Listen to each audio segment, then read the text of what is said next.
우리가 읽은 본문 말씀해 가지고 하나님의 부르심이라는 제목으로 함께 말씀을 나누고 은혜 받는 시간 갖기를 원합니다. 본문의 아브라함 이야기를 시작하면서 우리가 먼저 확인해야 될 내용이 있습니다. 이 아브라함의 이야기는 단지 한 민족의 이야기가 아니고 한 민족의 조상 이야기가 아닙니다. 이 아브라함의 이야기는 아브라함으로부터 시작되는 하나님 나라 이야기의 서막이다라고 말할 수 있죠. 그런데 이 이야기의 출발점은 창세기 11장 아브라함의 족보, 데라의 족보에서부터 출발하지 않습니다. 하나님 나라의 진정한 출발은 창세기 1장에서 시작됩니다. 창세기 1장에서 우리가 잘 알고 있듯이 하나님께서는 온 우주와 세계를 창조하시면서 하나님 나라를 시작하셨습니다. 완전히 조화롭고 그리고 하나님의 복이 온 땅에 가득했다라고 성경은 분명히 기록하고 있습니다. 그런데 창세기 3장에서 드러난 인간의 반역 때문에 하나님의 나라가 왜곡되었고 죄와 사망의 통치가 그때로부터 시작되었습니다. 아담과 그의 후손은 타락했고 그 결과 죄가 이 땅에 관영해서 하나님께서는 홍수 심판을 통해서 이 땅의 인류를 전부 쓸어버리셨습니다. 그런데 그런 심판 중에도 하나님께서는 은혜를 베푸셔서 하나님께 은혜 입은 노아와 그의 가족을 보존하셨죠.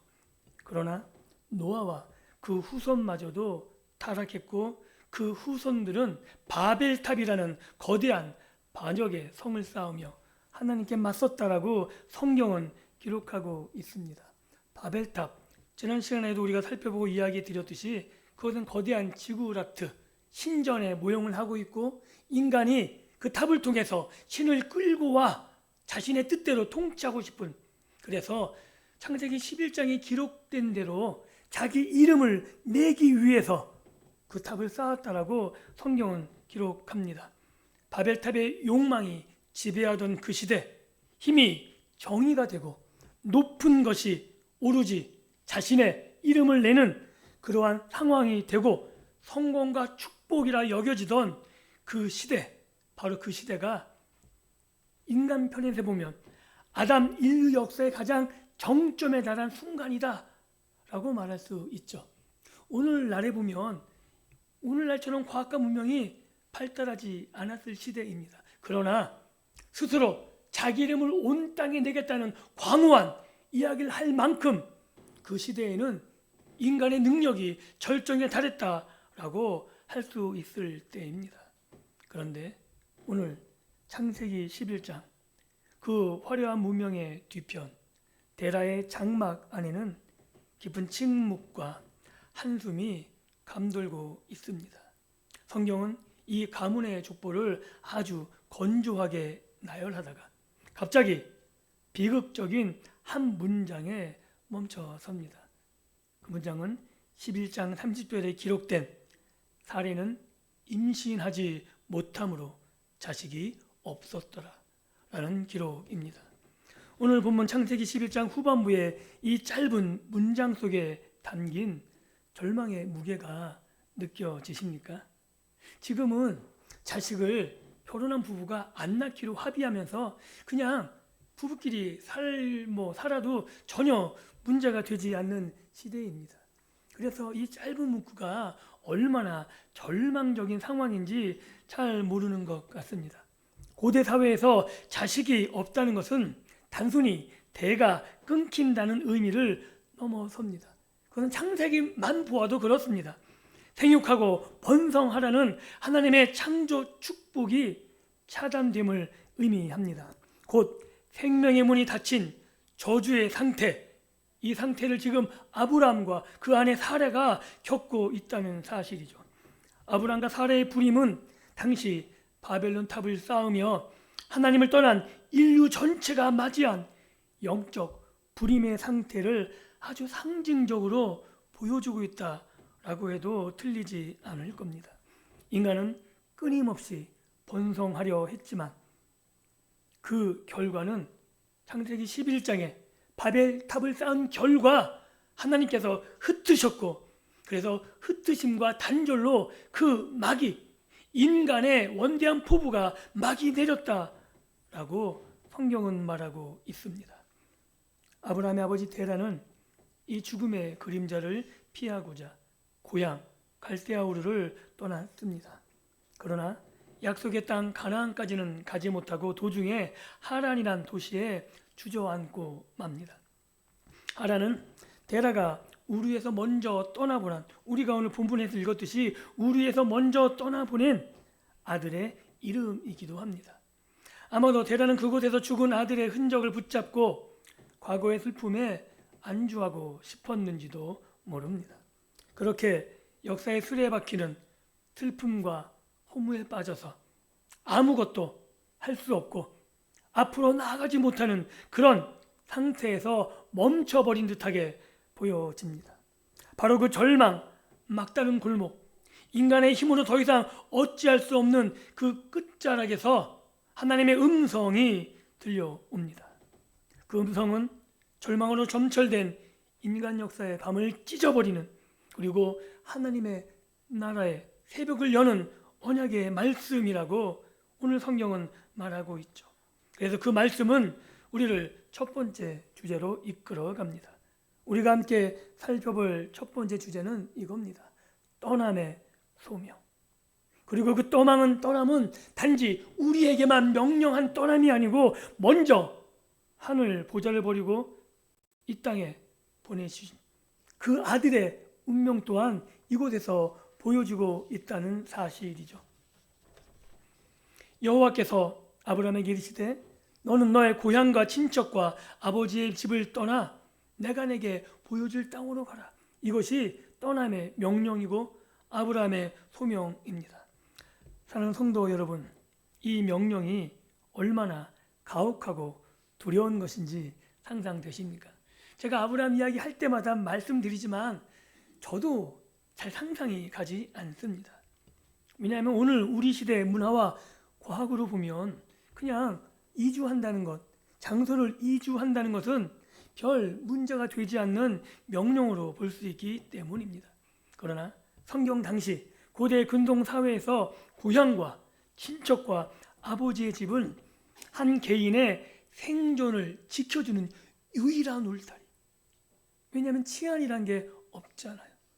자기 가족은 자기 가족끼리 지켜야 하는 시대이기 때문에 고향과 친척과 아버지의 집은 유일한 울타리이자 방어막입니다. 또한 경제적인 기반이고 사회적인 신분이며 종교의 배경이기도 합니다. 안 그렇습니까? 하나님께서는 지금 이런 모든 시스템, 그 모든 안전 시스템을 해체하고 그곳에서 나오라 라고 명령하신 겁니다. 또한 히브리어 원문은 가라 이 표현을 레클레카 라고 표현하는데 단순히 야 이거 가 떠나 이런 의미가 아니고 좀 더 직역하면 더 강한 의미가 내포되어 있습니다. 그것은 야 가긴 가는데 그게 너를 위한 거야. 그곳에 가면 너를 찾을 수 있어 라는 의미의 가라는 거죠. 즉 지금 아버지 때문에 머물고 있는 그 하란의 안락함, 그리고 그곳에서 보호되는 모든 안전 시스템은 너를 위한 자리가 아니다 라는 거죠. 이해할 수 있겠습니까? 그보다 더한 안전장치가 없어요. 아버지의 그늘 및 그 고향, 그곳에서 자기의 일자리가 있고 아버지의 가업을 물려받을 수 있고 그곳에 나의 지위와 나의 모든 생활 기반이 다 있는 그곳 말고 어디로 가라는 겁니까? 육신의 눈으로 보면 그곳이 아버지의 집이 있는 그곳이 고향과 친척, 그곳이 바로 나를 위한 자리인데 하나님은 말씀하시는 거예요. 그것은 너를 위한 자리가 아니다. 그리고 하나님이 다시 말씀하시죠. 내가 보여줄 땅으로 가라. 이 말은 뭐냐 하면 지금 네가 있는 곳이 너를 위한 자리가 아니고 내가 마련한 땅 그곳이 너를 위한 자리다 라고 하나님이 말씀하고 계신 겁니다. 믿을 수 있으시겠습니까? 오늘 우리도 마찬가지죠. 우리가 거주하고 있는 이 안락한 시스템은 어떻게 보면 죄와 사망이 우리를 위해서 가장 안락한 것처럼 만들어 놓은 자리다라고 할 수 있는 거죠. 우리의 욕망이 꿈틀거리고 우리의 욕망이 소용돌이치며 우리의 욕망을 위해서 만들어 놓은 그 자리, 하나님께서는 그 자리가 너의 자리가 아니다 라고 말씀하시면서 힘들고 어려울지라도 거룩한 백성, 하나님의 백성, 그곳, 그 자리가 바로 너를 위한 자리다 라고 말씀하십니다. 이 믿음의 명령을 하나님의 축복이라고 믿을 수 있기를 예수님의 이름으로 축복합니다. 그리고 한 걸음 더 나아가 우리는 아브라함의 떠남 너머에 있는 더 위대한 떠남을 볼 수 있어야 하는 거죠.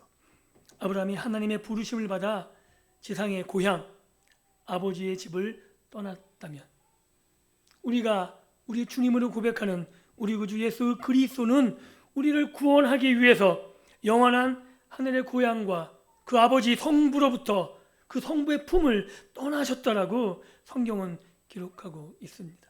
어쩌면 아브라함은 죄악된 도시를 떠나 약속의 땅으로 가는 겁니다. 그죠?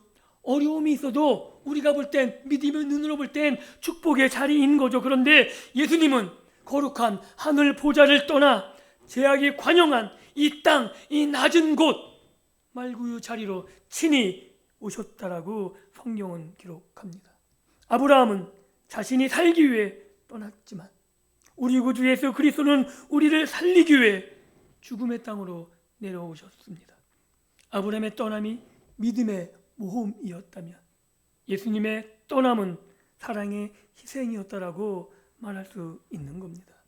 그러므로 아브라함의 순종은 장차 오실 참된 순종의 아들 예수 그리스도의 그림자이자 모형이라고 할 수 있는 거죠.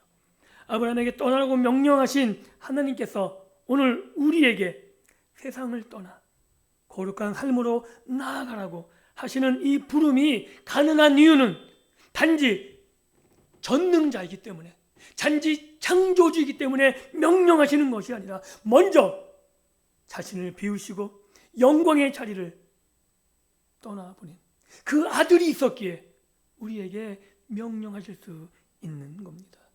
그리고 그 나라, 하나님의 나라를 위해서 아브라함을 떠나 보내셨는데 왜 아브라함을 광야로 불러내셨을까요? 애굽이 아니라 풍요의 땅이 아니라 왜 광야였을까요?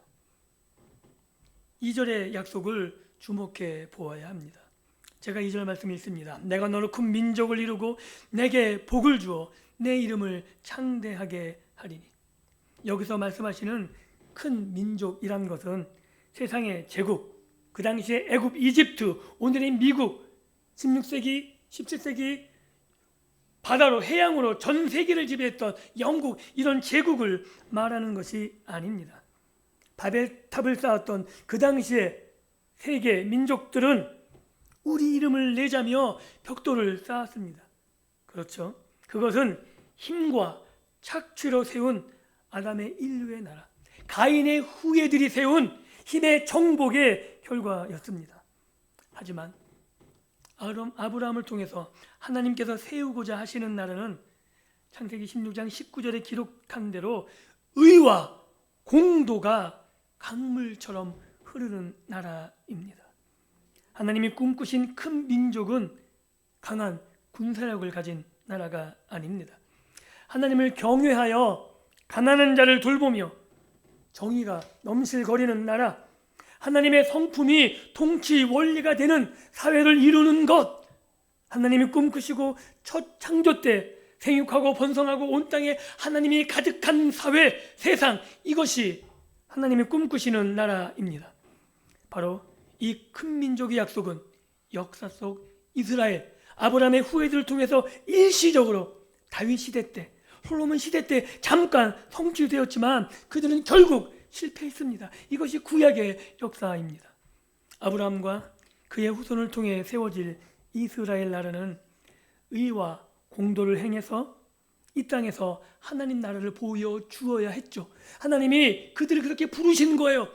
그래야지 열방이 야, 저게 하나님 나라구나, 저게 의의 나라구나, 저게 공의로운구나 라고 보아 알 수 있지 않겠습니까? 이것을 하나님이 아브라함을 통해서 부탁한 거죠. 그러나 그들은 선민 사상이라는 그릇의 판단과 자신의 욕망을 제어하지 못해서 우상을 섬기며 하나님을 저버리고 결국 멸망의 길로 들어갔다고 성경은 말합니다. 그래서 하나님께서는 인간에게 그 모든 것을 맡기지 아니하시고 아담의 후손, 아브라함의 후손, 다윗의 후손으로 참된 왕을 이 땅에 보내셨다라고 말씀하고 계시죠. 바로 그분이 우리 구주 예수 그리스도이십니다. 예수님이 이 땅에 오셔서 우리가 잘 알고 있는 산상수훈을 통해 하나님 나라의 의와 공도가 무엇인지 보여주셨습니다. 그리고 말씀하실 뿐만 아니라 십자가를 통해 그 나라를 확증하셨고 십자가를 통해 우리를 새롭게 하셔서 그 나라의 백성, 의와 공도가 이루어지는 나라를 친히 세우셨다라고 성경은 기록하고 있습니다. 이제 우리는 예수 그리스도를 믿는 하나님의 백성이 되었습니다. 바로 우리 이 교회가 바로 큰 민족이라고 말하고 있는 거죠. 하나님이 아브라함을 통해서 내가 너에게 큰 민족을 이루어 주겠다. 이것은 단지 육신의 혈통이 아니라 진정한 예수 그리스도를 통해서 거룩한 백성이 되는 우리를 통해서 이 큰 민족을 이루어 주셨다라고 성경은 말하고 있는 겁니다. 그래서 우리는 혈통이 아니라 믿음으로 아브라함의 자손이 되어 이 세상, 죄와 사망이 통치하는 이 세상의 한복판에 하나님 나라의 깃발을 꼽는 거룩한 공동체로 부름받았다라고 성경은 말하고 있습니다. 이스라엘의 실패 속에 하나님께서 포기하지 않으시고 그 아들 그리스도 예수를 이 땅에 보내셔서 그의 교회를 세우시고 교회를 통해서 하나님 나라가 이 땅에서 의와 공도를 이루는 그 역할을 감당하게 하셨습니다. 그리고 이 일은 예수 그리스도 안에서 새로운 피조물 된 우리만이 할 수 있습니다. 믿으십니까? 이 놀라운 사실을 믿을 수 있기에 이 사실을 믿고 또 그렇게 살아갈 수 있기를 예수님의 이름으로 다시 한번 축복합니다. 그리고 이제 우리를 통해 이루어질 이 복된 영광이 어떻게 이루어지는가 라는 두 번째 주제를 함께 살펴보기를 원합니다. 우리가 복의 통로라는 거죠. 아브라함이 약속하신 너를 통해 모든 열방 모든 민족이 복을 얻게 하겠다. 이것은 아브라함이 복의 통로라는 이야기입니다. 그런데 그 복의 통로는 육신의 혈통이 아니라 이제 아브라함을 믿는 예수 그리스도를 믿는 우리를 통해서 세계 열방의 모든 민족이 복을 받게 하겠다. 즉 우리가 복의 통로가 되는 거죠. 어떻게요? 예수님의 십자가를 통해서요. 그리고 이 일은 창세기 12장 2절 하반절 3절을 통해 잘 나타나 있는 내용입니다. 제가 다시 한번 읽습니다. 너는 복이 될지라 너를 축복하는 자에게는 내가 복을 내리고 너를 저주하는 자에게는 내가 저주하리니. 이게 우리의 놀라운 특권입니다. 그래서 좀 예배당 나가셔서 사실 때 당당하게 사십시오. 이런 자신감이 있으면 좋겠어요. 야, 한번 따라해볼까요? 야, 좀 힘차게 해보세요. 야, 너 나 때문에 사는 거야. 나 아니면 복 못 받아. 제가 거짓말하는 건가요? 아니잖아요. 여러분 때문에 여러분 가정이 복을 받고요. 믿으십니까? 여러분 때문에 여러분 자녀가 복을 받고요. 여러분 때문에 여러분 직장이 복을 받는 거예요. 사장님이 웃기지 말라 그러세요. 사장님 때문에 복이 없어요. 그분이 예수 믿으면 다를지 모르겠지만 예수 믿지 않는다면 여러분 때문에 그 직장이 복을 받는 겁니다. 바로 예수 믿는 우리가 복의 통로인 거죠. 하나님은 아브라함에게 복을 쟁취해라 라고 말씀하지 않으셨습니다. 아십니까? 만약에 복을 쟁취하라 그랬다면 우리가 피 터지게 싸워야 돼요. 왜? 복을 뺏어야 되니까. 남은 복이 한정적이라면 우리가 복을 쟁취하기 위해서 싸워야 되지 않겠습니까? 그런데 하나님은 아브라함에게 복을 쟁취하라 라고 말씀하지 않으시고 아브라함아 네가 복이다. 네가 복이야 라고 말씀하고 계신 거죠. 그래서 아브라함 자체가 복의 기준점이 되고 출발점이 된다고 하나님이 말씀하고 계신 겁니다. 아브라함을 통해 복이 흘러갑니다. 그런데 이 약속에는 너무나 우리가 놀라울 정도로 무시무시한 이면이 있습니다. 그게 뭐냐면 너를 축복하는 자에게 내가 축복하겠다는 건데 그 뒷말이 무섭습니다. 내가 너를 저주하는 자에게는 저주하리니. 굉장히 무서운 거죠. 그래서 이 말을 오용하시면 안 됩니다. 야, 나에게 저주권이 있구나. 야, 이 저주를 이거 아니라는 거예요. 이러시면 안 됩니다. 이 의미가 어떤 의미인지 함께 살펴보기를 원합니다. 아브라함과 연합하면 복을 받지만 그를 대적하면 저주받습니다. 이 사실은 맞습니다. 그런데 이 말씀은 갈라디아서 3장에서 놀랍게 해석됩니다. 성경은 그리스도께서 우리를 위하여 저주받은 바 되사 율법의 저주에서 우리를 속량하셨다라고 갈라디아서 3장 13절에 선포합니다. 아브라함에게 약속된 복이 온 세상으로 흘러가기 위해서는 누군가 세상의 죄와 저주를 담당해야 되고 막아서야 했다는 거죠. 그래서 죄 없으신 예수 그리스도께서 십자가라는 나무에 달려 아담 이후 온 인류에게 쏟아지는 모든 저주를 그 몸으로 홀로 받아내셔야 했던 것입니다. 예수님이 저주를 대신 받음으로 아브라함의 복이 이방인에게 그리고 이방인된 우리에게까지 흘러 넘쳤습니다. 믿으십니까? 그래서 저와 여러분들이 이 자리에서 하나님의 백성으로 하나님의 자녀라고 불림받아 예배할 수 있는 겁니다. 이 놀라운 운명을 시편 88편 기자는 노래하고 있어요. 어떻게 노래하냐면 대부분 시편의 기자는 자기가 절망과 죽음의 상황 가운데 있다가도 그 마지막은 찬양으로 끝나는데 시편 88편은 죽음으로 끝나고 절망으로 끝나요. 그래서 많은 성경 해석학자들이 그 시편을 해석하기를 너무 힘들어합니다. 왜냐하면 절망으로 끝나는 소망이 없는 노래가 어떻게 있을 수 있느냐. 우리가 하나님을 믿고 예수님을 믿는데 어떻게 절망의 노래를 부를 수 있느냐. 그런데 여기에 놀라운 비밀이 있죠. 왜냐하면 이 절망의 노래는 우리가 부르는 것이 아니라 예수 그리스도께서 부르신 노래였거든요. 하나님이 우리를 위해서 그를 십자가에 죽으심으로 하나님이 그에게 은혜를 뺏고 그 뺏은 은혜를 우리에게 주셨고 그에게 복을 뺏아 저주를 내림으로 우리에게 복을 내리셨고 그래서 예수님 때문에 그 저주가 우리에게 복이 되었고 예수님이 그 저주의 노래를 부르시고 그 저주를 짊어지셨으므로 우리가 그 저주에서 해방되었다라고 성경은 말하고 있는 겁니다. 사랑하는 성도 여러분, 아브라함은 복의 통로였지만 예수님은 저주의 댐을 그 무시한 저주를 막아선 복의 근원 되십니다.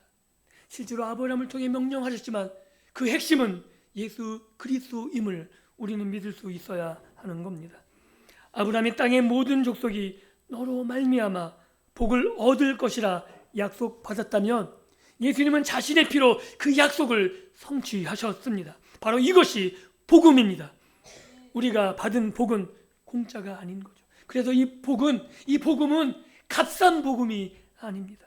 왜냐하면 누군가 내가 짊어져야 될 저주, 내가 죽어야 될 죽음을 짊어졌기 때문에 이 피 묻은 복음이 복음의 핵심입니다. 그리고 다시 본문 처음으로 돌아가 보겠습니다. 사례는 임신하지 못함으로 자식이 없었더라. 왜? 하나님은 하필 불임의 가정, 죽은 것과 같은 대의를 끊긴 이 가정을 택하셨을까요? 이상하지 않습니까? 그것은 구원이 인간의 능력이 아님을 보여주기 위하신 거죠. 전적인 하나님의 은혜라고. 하나님의 은혜가 아니면 다시 시작할 수 없음을 아브라함과 그 아내 사례를 통해 보여주고 있는 겁니다. 죽은 태에서 약속의 자녀 이삭이 태어난 것처럼 수천 년 뒤 동정녀 마리아의 몸을 통해 인간의 힘이 아닌 성령의 능력으로 참된 약속의 자손 예수 그리스도가 오셨습니다. 이것은 인간이 할 수 없는 거죠. 오로지 하나님의 능력입니다. 그래서 갈라디아서 3장 16절은 바로 이 부분을 아주 정확하게 짚어줍니다. 여럿을 가리켜 그 자손들이라 하지 아니하시고 오직 한 사람을 가리켜 내 자손이라 하셨으니 곧 그리스도라. 아브라함에게 약속하신 그 자손은 육신의 후손으로 보였지만 궁극적으로 이스라엘 민족을 넘어 한 분 예수 그리스도를 가리키고 있다는 겁니다. 그래서 아브라함의 불가능한 상황은 장차 불가능을 뚫고 오실 메시아를 예표하는 무대장치자라고 할 수 있는 거죠. 그러므로 오늘 본문은 아브라함의 위인전이 아닙니다. 한 민족 이스라엘의 영웅답을 말하고 있는 게 아닙니다. 아브라함을 통해서 우리에게 오실 메시아, 그 메시아를 보여주고 그분이 이루실 그 일들을 이제 시작하고 있다고 말씀하고 계신 거죠. 이제 말씀을 맺습니다. 아브라함이 하란을 떠났던 것처럼 우리가 안주하고 있는 우리의 하란을 떠나야 하지 않겠습니까? 떠나서 방황하는 것이 아니라 우리는 갈 곳이 있는 거죠. 하나님의 자유는 단지 죄에서부터 풀어난 것이 아니라 의로 이끌어가는, 하나님의 의로 나아가는 자유라는 사실을 기억하셨으면 좋겠습니다. 그래서 이제 우리는 하란이 난 죄와 사망의 통치를 떠나서 우리가 안주하고 있는 우리의 욕망의 자리를 떠나서 예수 그리스도 안으로 나아가야 하는 겁니다. 오늘 이 자리에 여전히 하란, 우리의 안주할 죄와 사망의 통치가 가득한 곳, 그곳에 머물러 계시는 분이 계십니까? 과거의 상처 때문에, 혹시 지금 누리고 있는 현실의 안락함 때문에, 아니면 미래에 대한 두려움, 내 욕망 때문에 하나님의 부르심을 외면하고 계시진 않습니까? 데라처럼 여기면 되었다. 근데 내 힘으로는 안 돼. 이곳이 내가 갈 수 있는 최대치야.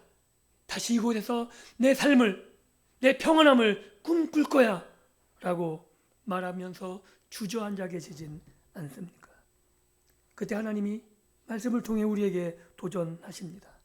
너의 익숙한 절망, 너의 죄악된 습관, 너를 병들게 하는 세상의 가치관에서 떠나라.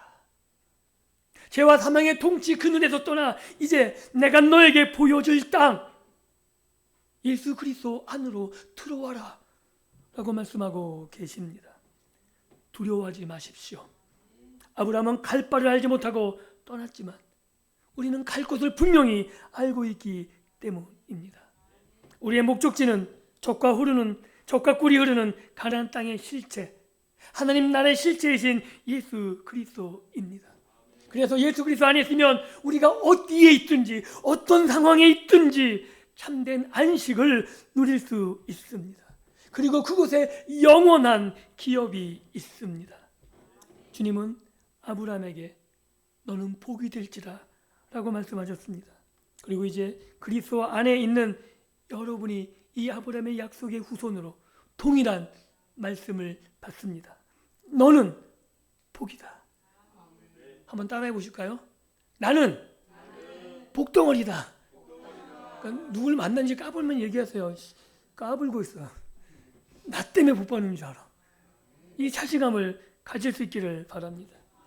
그리고 여러분의 존재는 저주를 십자가에서 끊어내신 예수의 생명으로 가득 채워져 있습니다. 믿으십니까? 그래서 그 생명을 가지고 세상으로 나아가십시오. 여러분의 가정으로, 여러분의 일터로 나아가 저주 아래 신음하는 이들에게, 복을 갈망하는 이들에게 예수 그리스도의 복을 흘려 보내십시오. 우리는 복을 받기 위해 부름받은 자들이 아닙니다. 오히려 우리는 이미 받은 그 엄청난 복, 예수의 생명을 세상으로 흘러 보내기 위해 부름받은 복의 통로입니다. 지금 이 결단의 자리에서 일어설 수 있기를 바랍니다. 그리고 하나님이 약속하신 약속의 땅을 향해, 복이 되는 삶을 향해 위대한 첫걸음을 오늘 주일 예배 후에 우리의 가정으로, 우리의 일터로 돌아가며 그 발걸음을 내디디십시오. 하나님께서 당신을 통해 크고 은밀한 일을 행하실 것입니다. 하나님의 행하실 일들을 이 한 주간 동안 경험하시고 복의 통로로 살아가는 우리 믿음의 공동체, 이 공동체를 꿈꾸며 소망하며 우리를 통해 이루는 그 놀라운 믿음의 역사를 바라보시면서 한 주간도 감사함으로 살아가는 저 여러분들이 될 수 있기를 예수님의 이름으로 축복합니다. 기도합니다.